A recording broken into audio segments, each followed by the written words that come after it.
Hi, I'm Bart Hanson. I'm the owner and operator of CrushLivePoker.com. We're the only training site that's dedicated to increase your win rate at live casino poker games. We do these call-in shows every week. If you like what you see, subscribe to the channel. Next caller here in 609. You're up next. Hey, 609. Bart, Dave. Hey, what's going on, Dave?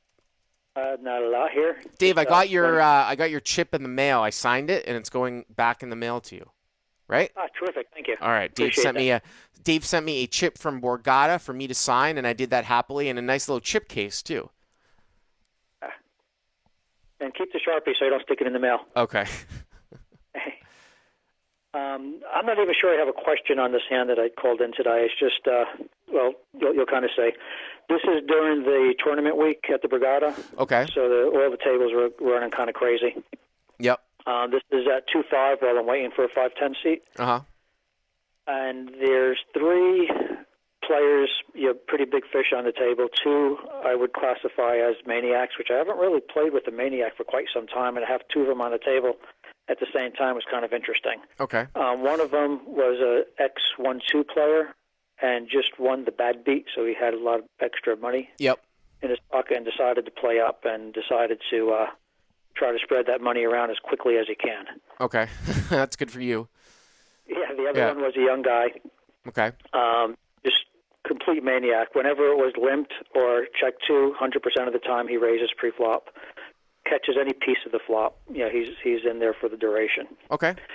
The stack sizes, the main villain in the hand is 750. The one that won the bad beat was about 1,500. I cover them both. Okay. The villain 1 is middle-aged, foreign, losing wreck. Very sticky, sporadically spewy. Out of the three, he's the better of them, but he's still very poor. Okay. Positionally unaware, etc. Let's call V2 the young maniac that's raising all the time. Mm-hmm. And his stack and the other villain 3 stack is going up and down like yo-yos. Okay.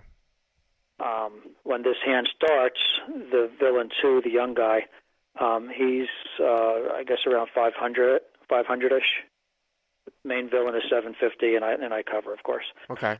Okay, so there's a limp. Villain 2 raises. I look down at 2 kings in on the button. Mm-hmm. I make it kind of on the small side because I want to bring in the big villain with the biggest stack who's in the big blind. So I make it 60. So what did the guy raise to, like 25 or something? 25, yes. Okay. Yeah. Yeah, so I 3-bet to 60. Mm-hmm. The big blind folds, unfortunately. Mm-hmm. Villain 1, which is the limper, calls. So we see the flop 3-way. So he limp calls. He limp cold calls 60, right? Right. Yeah. And I guess my question kind of is not on any particular street, but with we're starting the hand 150 big blinds deep. Yep. A single pair hand typically would not be good at the end under normal players if everything goes in. But against these guys, more often than not, it probably would be. And that's kind of my mindset at the start of it. Just as an aside, though, Dave, I know what you're saying, and that is an old adage that was good guidelines, I would say, like years ago, that I think even it might even been something that Skolansky wrote or somebody wrote, that the larger the pot size, the more one pair goes down in value. Where that doesn't really hold true though now is in today's aggressive pre-flop games. Like, are you saying that you don't stack somebody post-flop with kings versus jacks or queens on a ragged board in your game? I mean, maybe they don't get it all in pre, but like you're good enough, I know, to take them for full value post-flop, right? No, I'm not getting the river paid off. If I'm sitting there with aces or kings against tens or jacks, queens, yes. Tens and jacks, no. They find the fold button. All right. So, anyways, it's 190. The flop comes out. 4, 8, 10 rainbow. Okay. Check to me. Yep. I bet 150. Call. Okay. I'm sorry. I'm in the small blind. I'm leading 150. Call. Oh, that changes things. All right. That changes a lot. So you're out of position. I'm out of position. Okay. but you still think the limper cold called, so it probably went limp raise, you three bet, the limper cold called, this other guy called. Correct. Okay. Right. So Yep. roughly a little over 600 in the middle now. The turn is a 6, bringing in a spade draw.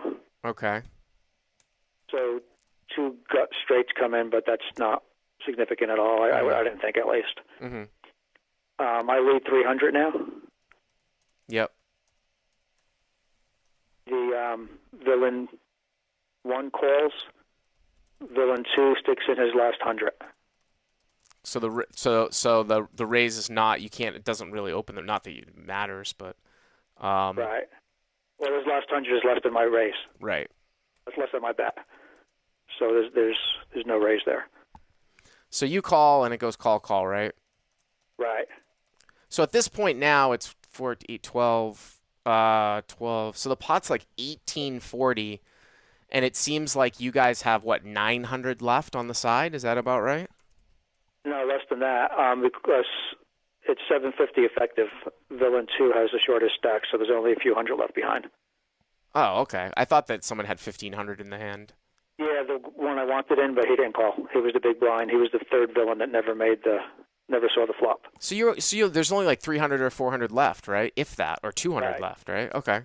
Between 2 and 3. Yeah. Okay. Right. And river is an ace, An offsuit ace? and I offsuit ace, right? Yeah. And I just stick the villain all in. What do you think he has here? I mean, it's weird because he only has 300 left, but I mean, I thought the reason why I bet that last 300 is I assumed he had jacks or queens. I thought if he flopped a set, I would have heard from him on the turn.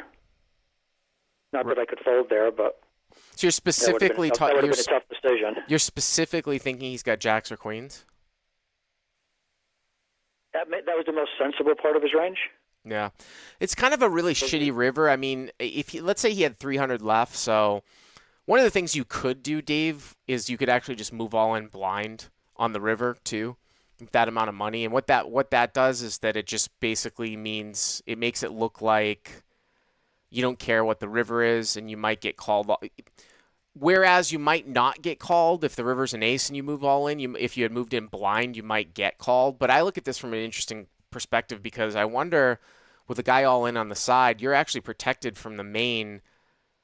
If you check and he bets, I can't imagine that you're ever going to be good here. So, but I guess if you're saying that he's always going to call with jacks or queens, it's just a weird spot because of the pot size and how big the pot is with 300 left. I mean, if the guy had like 700 or 800 left, I think we would probably assume that this is a check.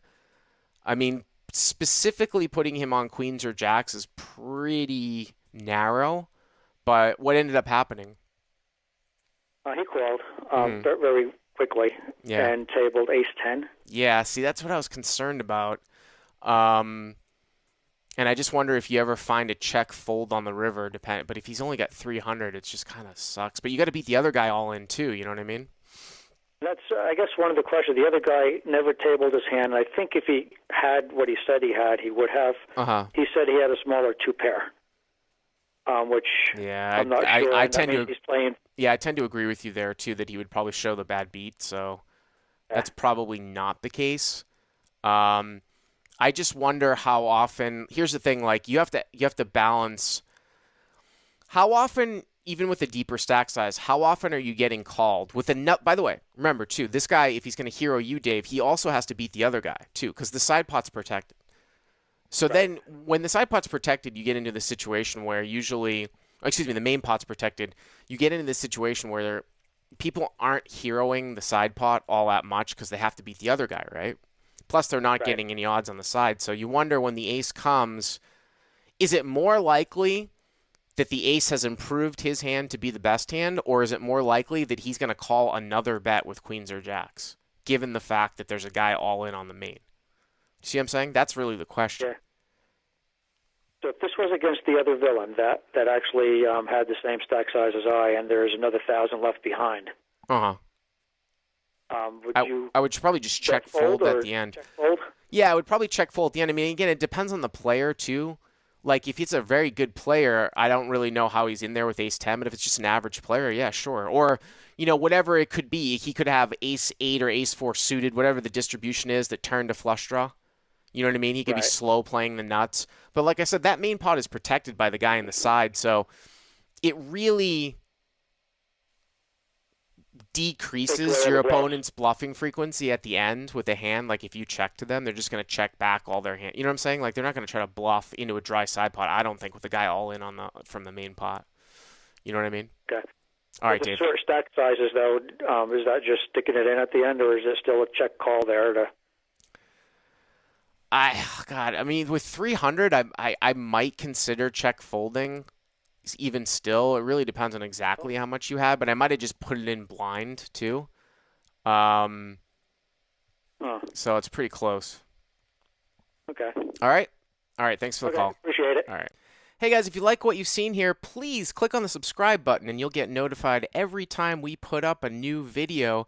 And if you want to check out crushlivepoker.com for the first month free, use the code YTA100. Click on the link right there.